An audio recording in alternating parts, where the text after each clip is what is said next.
బాన్సువాడ మండలంలోని కొల్లూరు గ్రామానికి చెందినటువంటి బీఆర్ఎస్ నాయకులు బాపురెడ్డి తన అనుచరులు 200 మంది కలిసి కాంగ్రెస్ పార్టీలో చేరారు.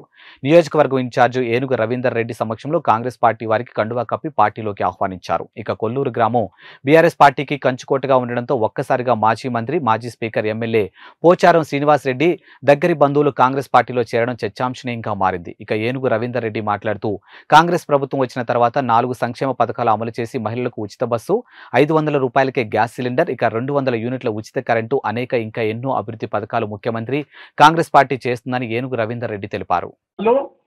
ఇలా బయటకు వెళ్తున్నారంటే కేసీఆర్ పాలన అంతమైంది, ఇక్కడ బాన్స్వాడలో పోచారం పాలన అంత మైతరి అని చెప్పి సందర్భంగా మనం చెప్తాం.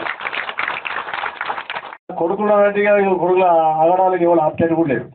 ఆ అరాచకాలు కానీ, ఆ దుర్మార్గం కానీ, ఆ పోలీసుల దౌర్జన్యం కానీ, లోపల వేసి కొట్టుడు కానీ, తన్నుడు కానీ, ఇక పెద్ద జోక్ ఏంటంటే పోలీస్ స్టేషన్ కొడుతుంటే ఇక వీడియోలు చూస్తారట.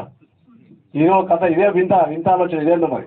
ఇది పోచారం పరిపాలన కాదు, ఇది కాంగ్రెస్ పరిపాలన. అర్థమైందా? కాంగ్రెస్ పరిపాలన నడుస్తుంది, ప్రజాపాలన నడుస్తుంది. ముందస్తు అరెస్ట్ వద్దు. ఒకవేళ నిజంగానే అడ్డుకుంటే మీ దాకా రాని కాదు, మా వాళ్ళకి తోడుకలు తీసి పంపిస్తారని చెప్పి.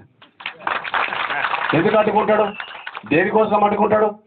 ఇలా ప్రభుత్వం వచ్చింది, మంచి కార్యక్రమం చేస్తామని ఊరికి వచ్చినాము, చెప్తాము, మీకు ఇన్లెట్లు ఇస్తాము, మీకు పింఛన్ ఎట్లు ఇస్తాము, మీకు కాలువల నీళ్ళు కావాలని అడిగారు.